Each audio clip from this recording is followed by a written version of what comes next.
Well, we got cut off, sorry. I don't know. We're just going to have to keep doing this. That's all I can do. I have an appointment tomorrow, actually, at the Apple Store to either get a new phone or figure this out. So, anyway, next message we have is Bluebird.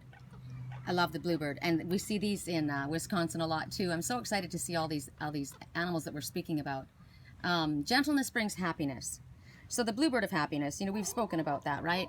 And what the Bluebird of happiness is saying is that you're moving out of a winter of your life into a springtime. Even though we're going into winter or fall actually right now, but metaphorically we're going into a springtime. We're going into a more a gentle, more peaceful, happy time, a time where things have been possibly barren or difficult, and now things are going to start coming to fruition. But they're also saying that this is a time for gentle movement, slow, like as the coots have to clean up all of this first before the new can come forward. That's what they're saying.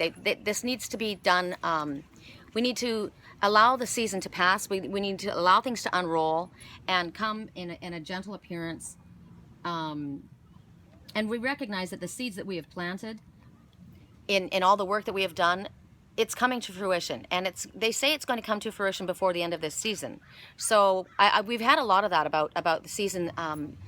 October being a really big month, and November.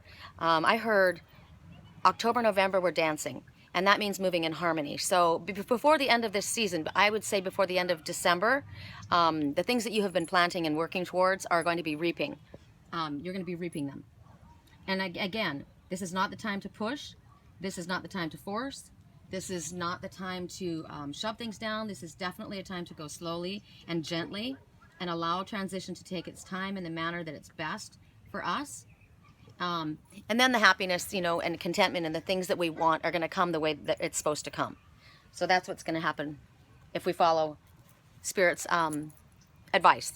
We have to do what Spirit says. You know, we can't be pushing ahead and wondering why things don't work out the way Spirit says. You know, if I give you these messages and you don't do what Spirit's advising you to do, it's not going to work out that way, right? So if you're following along with the messages that Spirit's and the guidance that Spirit gives you, then this is how things should turn towards for you. Okay, so the next message that we have is Duck. Now, Duck is in reverse, however. So Duck is about emotional comfort and protection, and it's saying that right now you may not be handling your emotions very well at this point. You might be too emotional. You might be stuffing your emotions, whatever it is. Maybe things are getting out of control for you.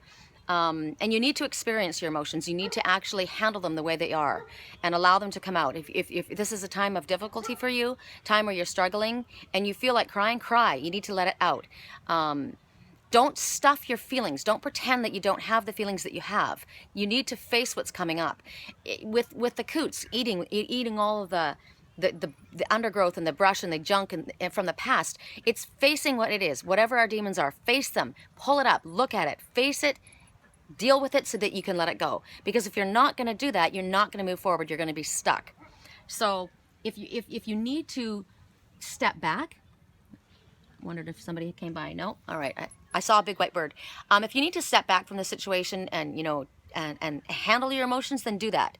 You know, pull away from the drama, pull away from whatever it is, and allow yourself time, like we got just a moment ago with the Bluebird, with some gentle movement, and allow yourself to look at things from a different perspective. You could maybe take your emphasis off yourself and maybe go do something for someone else. I'm taking myself right out of California. I'm going to go to, you know, completely different state, and my emphasis is going to be off of whatever's going on in my life here, and it's just going to be to go back and see friends and family, and you know, do something different. So do something like that, or like serve someone. You know, when you're nervous, focus on service. That's one of Doreen Virtue's little messages, and I love that. I think it's a really, really good good advice. So what it's going to do is it's going to, you know, it's gonna give you time to allow like the emotional waters to settle down, basically, being that you're a duck, right? Okay, and our last message, I've got the wind blowing here, so I'm trying not to lose my cards. The last message is Vulture. And we have a lot of vultures here in Canyon Lake. Gosh, the clouds are beautiful. Look at that. And today I don't see them. Oh, there's one right there, right when I said it. Isn't that awesome? Nice. Okay, so the Vulture talks about death, life, death, and rebirth. Right when I said that, he shows up. I think that's so cool.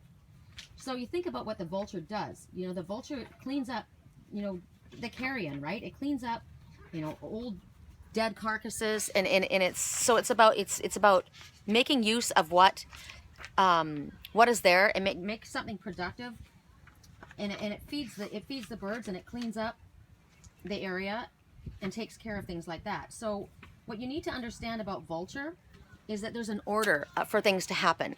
There's a birth, there's a death, and then there's a rebirth that's going to happen. And it's a certain you're not going to be able to cheat it. You're not going to be able to cheat the sequence, you know, of the way things unroll. It has to be in that certain manner. And if you push for it and you're working outside of the way things are supposed to go, it's not going to work for you. So you have to recognize, again, the order of things and allow things to come the way they're meant to come. I've got to find something here. I'm looking for something. Hold on, let you guys just look around and see if I can find it. I'm having a difficult time because I've got this book here, and I wanted to look up something specifically, and of course, because I have to hold this camera, I can't seem to do it. Okay, here we go. So I'm gonna let you guys look around, and I wanted to see, there was something here about the vulture that, you know, being that it's a symbol of healing and purification. So the message is, no matter how difficult things might seem to you right now,